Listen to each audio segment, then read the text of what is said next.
Hey, welcome back to the Ready State. We appreciate that you are still under shelter, and one of the things we want to show you is one of the ways that we get the shoulders prepped very quickly. Now look, so many ways to warm up, so many ways to do dynamic preparation, but one of the things we want to appreciate here in our little quick shoulder spin up is it doesn't take any equipment. You are in your space. You just need to be able to put your arms over your head, and we're going to touch all of the key and vital positions of your shoulder.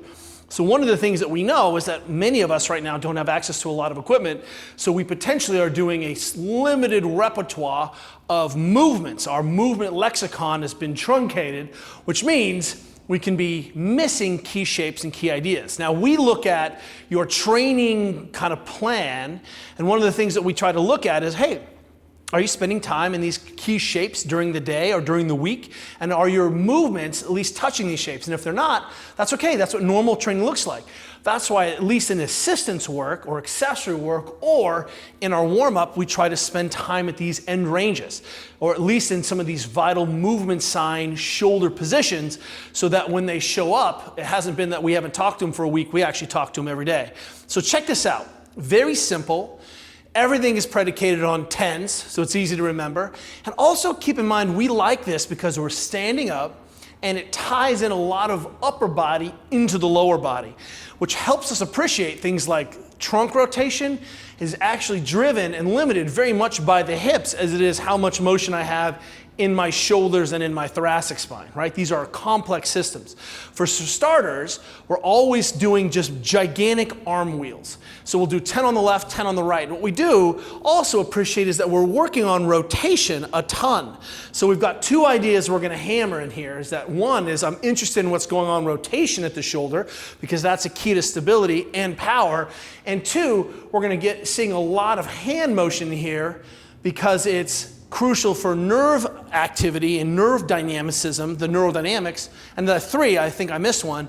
And three is we're also going to try to restore how your scapula moves on your body. So it's not just your shoulder, we're also interested in the scap. So this big wheel is I reach over my head and I reach up as high as I can here with the palm scooting backwards. So I'm trying to teach myself to slide into this end range position and elevate the scapula. And the idea is I try to make the biggest arc and biggest wheel that I can, so I don't shave any off back here. And for some people, this may be the only time they're actually in this back range. Notice that I reach and I start to run out of space and I just turn the palm, so it's always scooping. Like I'm reaching into the back seat of my car a few months ago trying to get my kids to be quiet. So reach up, elevate the scap, swoop. Up, rotate, palm is scooping as long as it can, and then turn it over and try to make a big arc. Now notice, I also start to make this motion happen in my trunk. So it's not like I'm a robot automaton. I'm not a mecha supple leopard. I'm interested in rotating, which is a key aspect of how this would happen in any motion that I was engaging in. So don't worry about it. Don't be so formal that you don't rotate. Second is that we go the other direction. And this time, palm is scooping until I get back here. I rotate over, and my job is to try to get the scap off as far as I can. So in this position, I'm trying to reach and get the scapula to come off. Again, reaching back, owning that position, getting this rotation, pushing, stable, stable, stable, stable, starts to have to be a different archetype, reach over the top, and then reach forward. Can I get and restore this motion? So we do 10 arm wheels forward, 10 arm wheels back, and then we go to the left side, or you can switch in between. And then we go to our next piece, which is just a little bit of easy lateral motion. And what I'm trying to do is notice my wrists are moving. I'm trying to push into this lateral seam. So palm is in this position, and then I'm trying to shove my hip open to create the largest arc that I can. And look what happens to the hip. Look what happens to the feet. Suddenly I'm getting a ton of motion unlocking these heels as I push across, getting some motion in my feet, tying my upper body into my lower body. Clever. Big swoop. And what I'm doing here is trying to really open up this lateral side, right? These ribs get stiff, serratus doesn't glide, pecs get tight, push, push, push, hit 10 side, really exaggerate your hips on some of them. Then we go into some simple rotation. So check this out. What I'm going to start with is just pulling my hand across my body. So now we're looking at what is this position, right? Long lever front rack in this range, as it then suddenly becomes hang, long lever. And I'm doing is just twisting, but what I'm really interested in is blocking the foot so that I can get a ton of rotation internally on the hip. So it's like I release the one foot and I just try to be relaxed as this hip winds up. It gets me to catch the foot and wind up. And you're seeing, oh, my rotation may be actually limited by my hip. So I start to spin. First I exaggerate the feet.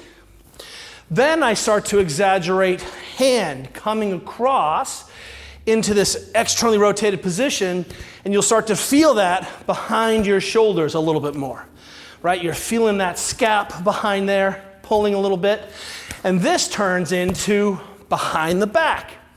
And now what we're trying to do is work on internal rotation and get the hand high up. So if you're an FMS language speaker, you can appreciate this. But this is how I'm prepping this hang shape and working on some extension. So I just swing, and we call this, my Chinese grandmother is at the bus stop in San Francisco, because all those Qigong and Tai Chi practitioners figured this out. This is a crucial piece to be able to wind up dynamically into these positions. So I'm really exaggerating and can that hand come up my back of my neck. My grandma is a boss. That's what this should really be called, all right? Now we move into the next position after we hit some of these. This is great. Sometimes our athletes aren't in this shape at all. And then we just go front to back. So now look what we're trying to do. We're trying to get the shoulder dynamically into extension in a stable position, like I'm scooting, but I'm using a little speed to get there. And look what I'm doing. I'm flicking my wrists, winding up some of that nervous tissue, making sure it's sliding and gliding. I just push, push, touching those end ranges dynamically, making sure my shoulders and my brain appreciates I may be end up in this position. What position is this? Whoop, burpee position, but with arms straight. So we're just doing a dynamic push-up, planche, long lever, right, reverse plank, you get the idea. And I just flick those wrists back, get a little motion here. And then I try to do some what we call Michael Phelpsing, which is nice and easy, pushing and pulling across the body, working on this shape to the limits of this hang archetype shape. The shoulder doesn't go very far back, but I want to have access to those positions. Notice that I also open up the wrists and get a gigantic pull. This is a big tensioner in the nervous system here. So I'm flicking and trying to open up and get motion into these tissues, into this classic Michael Phelps. Once again, making sure that I have access to my shoulder coming across without being impinged. So if you find any one of these shapes doesn't feel good to you, and you can change the vector here, then you have found something you can work on. But when you go through this pantheon, when you start to appreciate all of the shapes, all of the ideas that we took ourselves into, what you're going to see is there's pretty much not an arc or array or a vector of motion in your shoulder that you didn't touch quickly. 10 is the magic number. Tie your feet into this thing. Get some motion from your upper body to lower body. Guarantee you, at the very least, your rotator cuff will not be like hard-packed earth. When you shoot hardcore exercise, blast water on it, it'll be supple and soft and ready to absorb fluid and load and dynamicism. Doesn't take very long. This shoulder warm-up I'm doing for a decade, and it has kept me chasing PRs and feeling better. Easy to drop in, no equipment. Give it a go. Let us know what you think.